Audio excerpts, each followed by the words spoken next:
ازاي تنتقم من النرجسي او النرجسية؟ التجاهل. كلب بلدي. ما تعبروش. ليه؟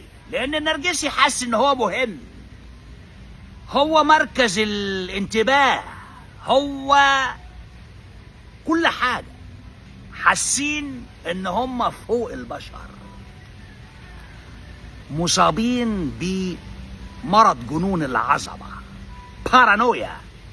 فعشان تموته وتخليه شط يولع، ما تعبروش. خليه كده جزمة برباط اللون الاسود الغامق عشان انا بعشقه. ما تعبروش، لان اصلا اي نرجسي ونرجسية جواه فاضي. طفل صغير اتكلم معاه كده ما بيفهمش في حاجة. ابن اختك حمادة ابن سعاد قبل ما تتضرب بالنار وهي بتولد ما بيفهموش في حاجة، يكلمك في اي حاجة.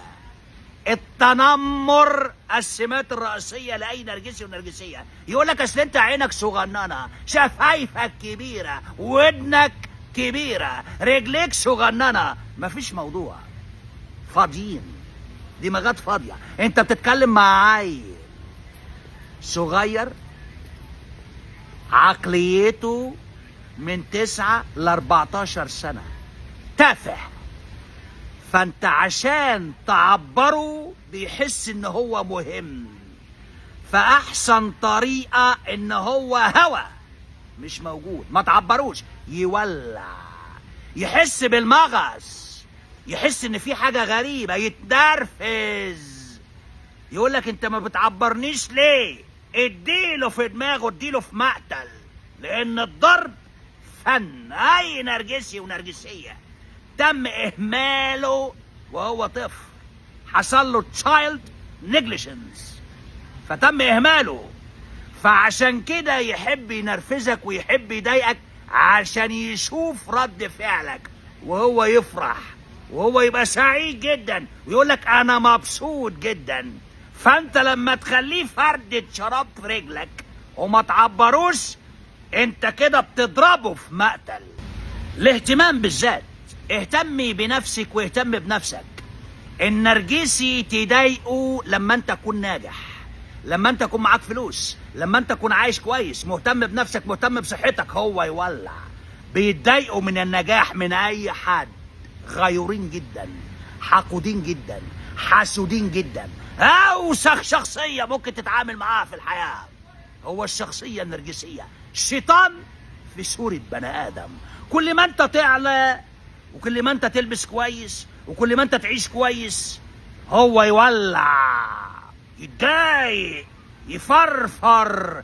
الاهتمام بصحتك، يتضايق لان هو شخصية مهملة، شخصية ما عندوش امان، هو خايف من بكرة. عشان كده لما بكون معاك نرجسي او نرجسية بيسيبك النهاردة، بكرة الصبح بيكون مع واحد تاني. عارف ليه؟ عشان اصلا ما حبكش، هو بيحب السبلاي اللي جاي منك. النرجسي ما بيحبش حد الا نفسه. النرجسي ما بيحبش اهله، ما بيحبش اخواته، ما بيحبش اي حد. يعني طول الفترة اللي كان عايش معاكي يا نوسة هو ما حبكيش. هو بيحب السبلاي، الوقود النرجسي، وهو معاكي يا بنت بيخونك مع واحد تاني وتالت ورابع، ويقول لك انت الخاينة. بيعمل اسقاط، بروجكشن، عشان انت ما تقولوش ان هو خاين. فاللي هو فيه يجيبه فيك. بتعرفي بعد كده يا بابا ان انت عشتي مع كلبة بلدي وسخة اسمها الشخصية النرجسية. شخصية حقيرة، خاين. بتعرفي ده بالتحاليل، بتلاقي انه يقول لك اصل انت نرجسية واصل انت جايبه لي فيروس، نقلتي لي فيروس. بتعرفي يا بنت تروح تحللي مفيش حاجة. هو اصلا اللي مقضيها مع نسوان لانه متعدد علاقات وهي متعددة علاقات وشايلة فيروس من واحد تاني. ده السبلاي اللي هي بقت معاه بعد ما بيسيبك او بعد ما بتسيبيه. ده بيبقى الباك اب.